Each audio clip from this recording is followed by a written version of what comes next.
Hi y'all, this is Caitlin Faulkner and I'm doing my presentation over assistive and adaptive technology. What is adaptive technology? Adaptive technology refers to something that already exists but has been modified to help with people with disabilities. I provided a link here to explain to you guys what exactly adaptive technology is. You can go and look at this video if you want to, but I'm just going to tell you pretty much what happens in it. It's like a commercial actually for a spoon that stabilizes itself for people with tremors. Like they shake like this so they can't hold a spoon and keep food on it. Well, this spoon, it works against their tremors, so it keeps itself level at all times, and it keeps the food on the spoon so that people with tremors can still eat and feed themselves. It's actually pretty cool. You guys should go watch it. Some examples of adaptive technology would be enlarged timers. I mean, they don't have to be enlarged, but timers in general would be for people that have bad time management skills. They don't use their time wisely, so a teacher can put their time in front of them so they know exactly how long they have, and they will use their time much more wisely. Also, there's audio recorders. These can be used by, it can be used by anybody, but they're really helpful with ADHD people. They can't sit there and concentrate about what the professor's saying, or maybe you're bad and you can't write fast like everybody else. I mean, these are really, could have a diverse meaning for why you're using it. But you record you can just record it and play it back later. So maybe you didn't hear something, or maybe you couldn't concentrate. You can go back later when you can concentrate. It's really helpful with ADHD students because they can record it and go back later at home and listen back to it in spurts so that they don't have to constantly sit there and listen to an hour lecture. They can break it up on their own.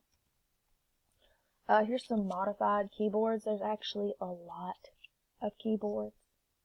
A lot. Like some are moved around different, like say someone's arm is shaped sideways like this. It has to be like that. There's keyboards made so that they can still type like this. Yeah. But here's one with enlarged letters on it. It's for visually impaired students. Maybe they still have some of their vision. They just can't see all that great. They can see the letters on this better than the little bitty letters. Or you could just use it in general with anybody learning how to type so you can see the letters better. Then there's a Braille keyboard there too. You could be completely blind and use this because of the Braille. Okay, then there's also yoga balls. You guys have probably seen this in kindergarten. Of course, I never got to use these, but your teachers would let you sit on these yoga balls and do your work, because technically you'd be sitting still. You wouldn't be up and running around, but for you could still bounce around it, roll it around underneath you, and you'd still be moving around, but the teacher wouldn't have to be worried about you running around. Go with ADHD students. There's also another example. You don't have to use the balls, but there's these little, I don't know what they're called. They're inflatable. You just put them in the chair, and you can sit on them and roll around like this instead of having to have the actual ball. Modified desks. These are pretty self-explanatory. Okay, and then assistive technology. Assistive technology is more of a broader term. It refers to any technology that is used to make a task easier for someone with a disability. So adaptive technology is a type of assistive technology. Okay, there's 4 kinds of assistive technology. That's no-tech, low-tech, mid-tech, high-tech. No-tech would be making use of any existing procedures or services in the environment. So if you got it, use it, pretty much. Like pencil grippies, colored paper, extra time on a test, and interpreters. Normally you don't have to go out and get these things. They're normally always there, like time on a test, easily provided. Interpreters, you have to pay for them, but these normally require no training. Low tech, these would be a simple design with a few mechanical parts and needs no power source. Examples of this would be like a cane, a no-tip drinking cup, and eyeglasses and Velcro fasteners. These normally require little to no training. Mid-tech can be complicated mechanical devices that may require power sources but do not contain too sophisticated electronic systems. These would be like manual, wheelchairs, talking calculators, and adaptive keyboards. These will require a small amount of training and or just technical knowledge. May not even need training, just need to know. Then there's high-tech. These are computer-based systems with sophisticated electronics. An example of this would be speech recognition software, eye gaze control computers, and powered wheelchairs. These electronics will require lots of training. I also wanted to point out the fact that the higher in technology it goes, the more it costs. So even though these are technically classified by the amount of technology in them, that you could also say they were classified by their cost, because it costs more to make something high tech. Okay, here's some more examples of assistive technology. Here we have touch screens. Some kids, they're just not able to grab a mouse. Some kids just aren't able to move a mouse. On the right, you have just a straight up example of touch screen. They don't need the mouse. On the left, we have the touch screen being used as an example of making something bigger. Some visually impaired may not be able to see the little bitty letters on a sheet when they're trying to learn how to write. This little guy is learning how to write his R on a bigger screen, and he's got glasses on, but I can't tell you if he's visually impaired. Speech to text or text to speech. Speech to text is, well, they're both pretty explanatory.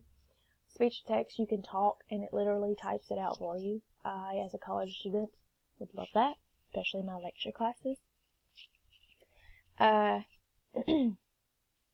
there's text to speech. You can highlight maybe some little words or something. You may not be able to see it, and it'll tell you what it says.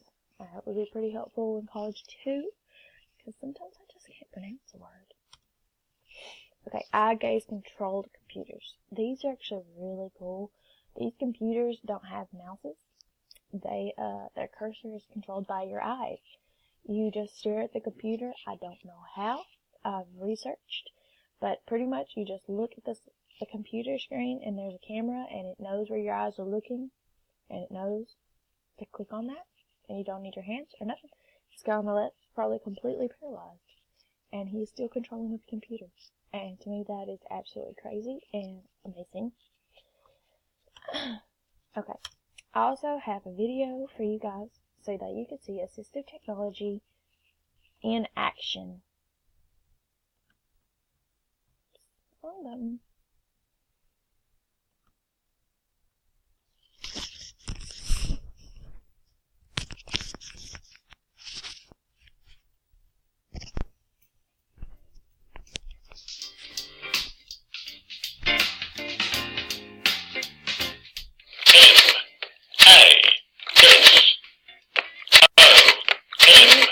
Hi, my name is Mason. Mason is 6 years old. He enjoys a variety of things. He likes music. This instrument is called a ukulele. He also enjoys playing the Wii. He loves bowling and tennis, and he also loves dance party, he calls it, Just Dance. It's hard for him to follow along with movements, but he just dances and has a good time. That's about my favorite game. Mason is visually impaired. He actually is blind in his left eye, and in his right eye he has partial retina that he uses to see with. With that retina that he has intact, he can see about 2300 vision compared to the normal 20/20. We are a normal family and he is a normal child, and we just use some adaptations to help make him successful and adapt to his needs and the loss of his vision. My name is Abby Pemrick, and I'm Mason's teacher of the blind and visually impaired, and also his orientation and mobility specialist. In the classroom, Mason uses his Mountbatten, as far as technology goes, mostly for writing activities. So anytime the teacher has the students doing pencil paper writing, Mason uses his Mountbatten. You go 1, 2, 3, 4, 5, 6. You just press down these keys.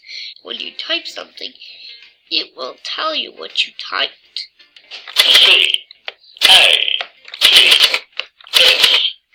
It's like bumps to read. So the Mountbatten Brailler was new to us last year. The school district here has been fabulous about providing technology and any other accommodations that we've requested.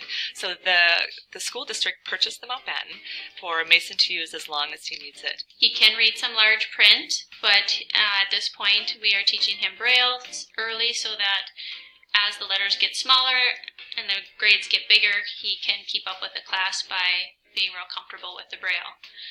He also uses an iPad at school and at home, which is convenient for him for educational games, for spelling, because the letters are often larger and the contrast is usually better, which makes it easier for him to see them.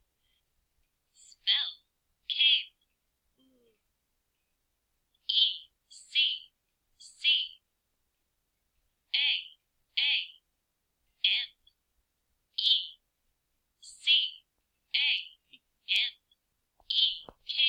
Super!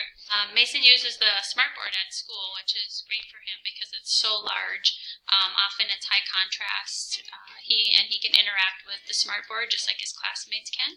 So it allows him to be that normal child. When the classmates are interacting with the smartboard, he can go up and use it as well because it's often big enough for him to see. So this is a smartboard here. You have to tap an E, and then you have to put it into the nest.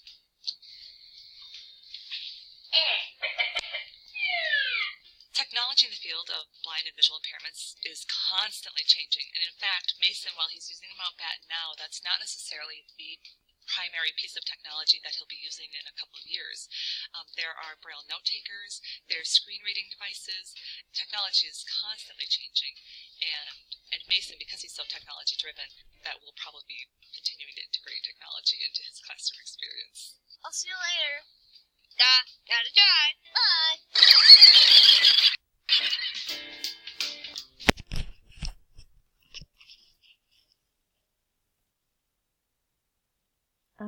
That was Mason. Thank you for watching my presentation. That's pretty much it. Thank you.